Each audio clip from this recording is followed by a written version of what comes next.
میں آئرلینڈ میں مقیم ہوں. ہماری مسجد کے امام صاحب جو میرے دوست بھی ہیں وہ چرس پیتے ہیں.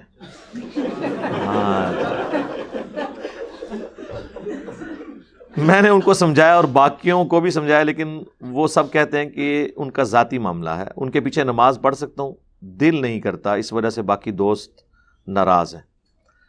میرے بھائی اس چیز کو ٹیکنیکلی دیکھنے کی ضرورت ہے.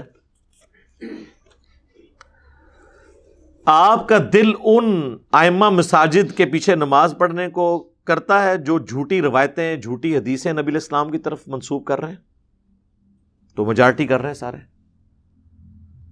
اور بخاری اور مسلم دونوں میں حدیث ہے, جس نے میری طرف جھوٹ منسوب کیا وہ اپنا مقام جہنم میں دیکھ لے. یہ جہنمیوں والی اپروچ کرنے والے علماء تو لاکھوں کی تعداد میں ہمارے ممبروں پہ بیٹھے ہوئے ہیں. اس وقت آپ کا یہ جو نازک دل ہے کیوں نہیں بھٹکتا, یہ پھڑکتا کیوں نہیں اندر کہ ان کے پیچھے ہم نمازیں پڑھ رہے ہیں؟ اب ہماری ویڈیوز کے بعد تو آپ کو ان کے کردار, عقائد و نظریات کھل کے سامنے آ چکے ہیں. جھوٹ بولتے ہیں, اور قرآن میں جھوٹے پہ اللہ کی لعنت ہے, وہ ان کے اندر موجود ہے. تو یہ ساری خرابیاں موجود ہیں. ان کی ریشو پروپورشن اگر آپ کیلکولیٹ کریں تو عقیدے کی خرابی ان کے اعمال کی خرابی سے بڑی ہے. وہاں پہ بھی ہم ٹالریٹ کر رہے ہیں. تو اس طرح کے معاملات میں بھی ٹالریٹ کریں, آپ نماز پڑھیں, مسجد سے الگ نہ ہو. اس کا رزلٹ کوئی نہیں نکلنا, نقصان ہونا ہے. دوسرا, یہ امامت کی شرائط میں سے نہیں ہے کہ کس شخص کا کریکٹر کیسا ہے. اس لیے آپ دیکھیں گے کہ آپ کو کسی حدیث میں نہیں ملے گا کہ فلاں کے پیچھے نماز پڑھو, فلاں کے پیچھے نہ پڑھو. سارے فتوے ہیں ائمہ کے. فتوے ہوتے ہی اس وقت ہیں جب قرآن اور سنت اس معاملے میں خاموش ہو. خاموش اسی لیے کہ اسے اجتہاد کے اوپر چھوڑا گیا کہ بھئی اگر تیرا کوئی بہت زیادہ تیرا مسئلہ ہے تو ٹھیک ہے, دوسری مسجد میں چلا جا. لیکن اسے حکم نہیں دیا گیا کہ آپ نے مسلمانوں کی جمعیت سے الگ ہونا ہے. اس چیز کی اسلام میں اجازت نہیں ہے. صحیح مسلم میں 4 شرائط آئی ہیں امامت کی. نمبر 1, جس کے پاس قرآن کا سب سے زیادہ علم ہو.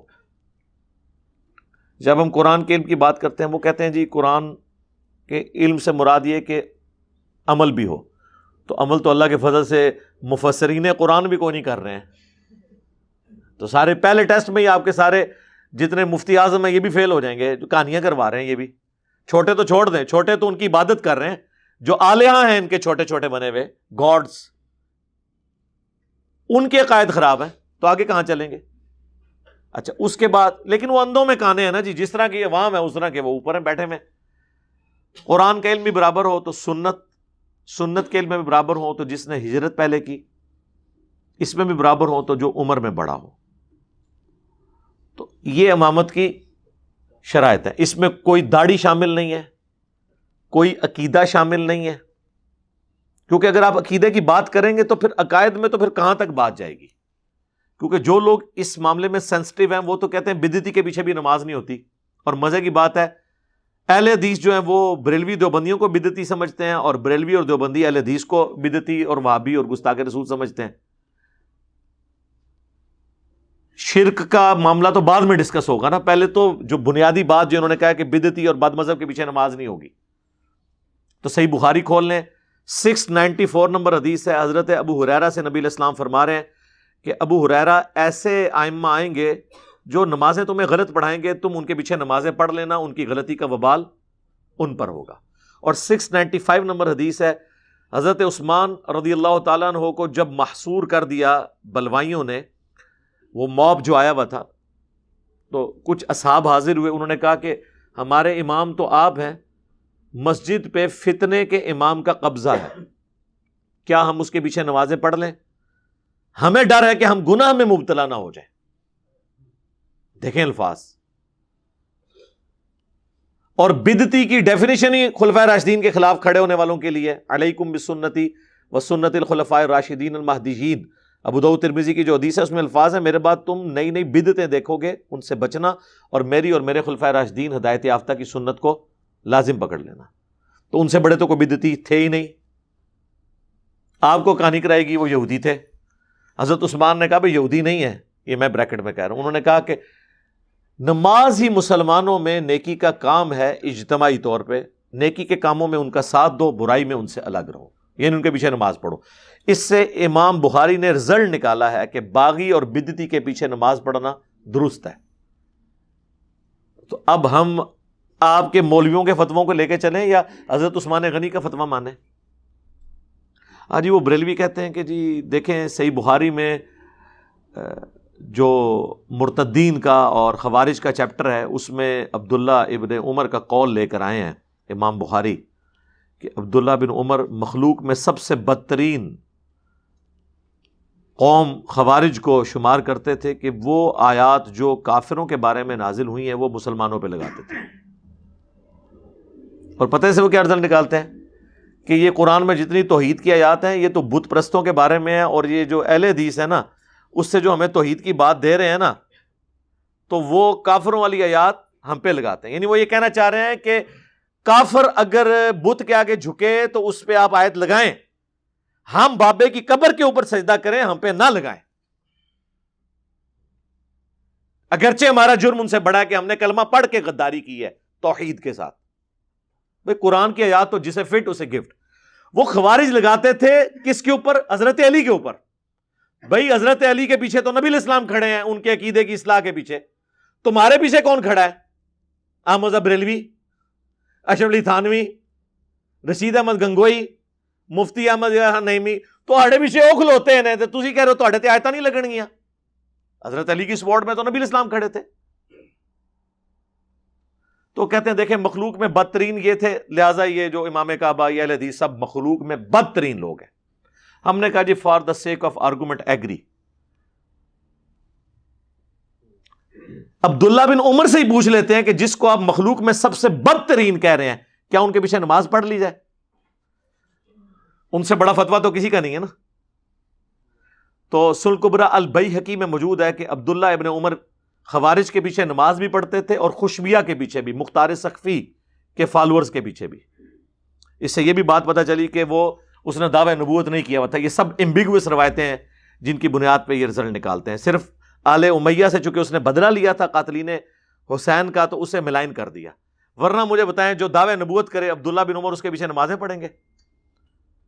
تو سنن کبریٰ البیہقی کے الفاظ ہیں وہ خوشبیہ یعنی مختار سقفی کے فالورز اور خوارج کے پیچھے نمازیں پڑھتے تھے اور کہتے تھے جب تک ان کی مساجد سے حی علی الصلاۃ حی علی الفلاح کی آواز آئے گی ہم ان کے پیچھے نمازیں بھی پڑھیں گے، ان کے سلام کا جواب بھی دیں گے. البتہ جب یہ ہمیں کہیں گے ہم مسلمان بھائیوں کو قتل کریں پھر ہم ان کا ساتھ نہیں دیں گے. سمپل. تو عبداللہ بن عمر اگر خوارج کو بدترین سمجھ رہے ہیں تو ان کے پیچھے نماز کے بھی قائل ہیں، لیکن یہ لوگ نہیں قائل ہوں گے کیونکہ یہ اپنے بزرگوں کے دین کو لے کے چل رہے ہیں. قرآن و سنت کی تعلیمات سے ان کا دور دور تک لینا دینا ہی کوئی نہیں. اور دوسری طرف سیدنا علی جن کو وہ کافر قرار دے رہے ہیں خوارج، المصنف ابن ابی شیبہ میں ان سے پوچھا گیا کہ بتائیے یہ خوارج کافر ہیں؟ انہوں نے کہا یہ کافر تو نہیں، یہ کفر ہی سے تو بھاگے ہیں، انہیں یہ گمان ہوا کہ میں کافر ہو گیا ہوں، مجھے انہوں نے چھوڑا ہی اس وجہ سے کہ اتنا ڈرتے ہیں کفر سے کہ مجھے بھی چھوڑ گئے. کیا پازیٹیونیس ہے جی، کیا بات ہے. ایڈا حوصلہ یا مولا علی دا ہے یا مولا علی دے مننے والے دا ہے کہ اسی بھی نہ پیچھے ہی نمازاں پڑھنے ہیں. اچھا دوسرا پوچھا گیا یہ منافق ہے، انہوں نے کہا منافق کیسے ہوئے؟ قرآن تو کہتا ہے منافق تو اللہ کا بڑا تھوڑا ذکر کرتے ہیں، ان کی تو نمازیں اتنی لمبی ہیں، یہ منافق نہیں ہے. پوچھا گیا جب کافر بھی نہیں منافق بھی نہیں تو کیا ہے؟ تو کہا گیا یہ ایک قوم ہے جس نے ہم سے بغاوت کی ہے، یعنی ہمارے بھائی ہیں ہم میں سے ہیں بگوڑے ہو گئے.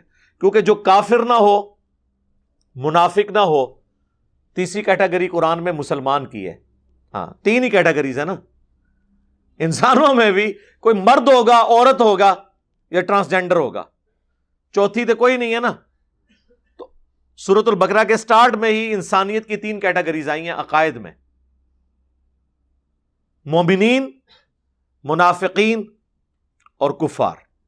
تو جب کافر اور منافق نہیں تو مسلمان ہے، اس میں سے یہ رزلٹ نکلتا ہے. تو اس لیے ان چیزوں سے باہر نکلیں. اگر آپ کے دل میں کسی کے بارے میں کوئی چیز ہے تو اس کو جانے دیں. مروان ممبر رسول کے اوپر لعنت کرتا تھا، اہل بیت کے اوپر، نعوذ باللہ. مسند ابی یعلا کے اندر موجود ہے. امام حسن حسین علیہم السلام سامنے بیٹھے ہیں اور وہ کہہ رہے ہیں کہ اہل بیت جو ہیں وہ لعنتی لوگ ہیں، نعوذ باللہ. تو وہ امام حسین چونکہ وہ ان کا مزاج تھا ایکسٹروورٹ، انہوں نے کہا کہ لعنتی تو ہے، تیرے باپ کے اوپر لعنت کی تھی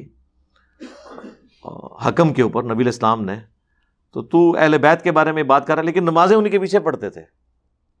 یہ ذہن میں رکھیں، امت کی جمعیت سے الگ نہیں ہوئے. اس لیے آپ دیکھیں کہ جو اس وقت شیعہ ہیں، ہمیں ان سے لاکھ اختلافات، ایگزیجریشن بھی ہے ان کے عقائد میں، بدعات بھی ہیں، اور بعض تو شرک کے درجے تک ہیں چیزیں، لیکن ان میں یہ پازیٹیو چیز ہے کہ وہ امام کعبہ کے پیچھے نماز پڑھتے ہیں، الگ سے جماعت نہیں کرواتے. ان کے نزدیک نماز ہر ایک کے پیچھے ہو جاتی ہے. لیکن دوسری طرف اہل سنت میں بہت سختی ہے. بریلوی اہل حدیث کے پیچھے قائل نہیں، اہل حدیث بریلویوں کے پیچھے قائل نہیں ہے، اور یہ باقاعدہ فتوے ہیں ان کے. خیر یہ تو پھر ٹاپک کہاں سے کہاں نکل جائے گا.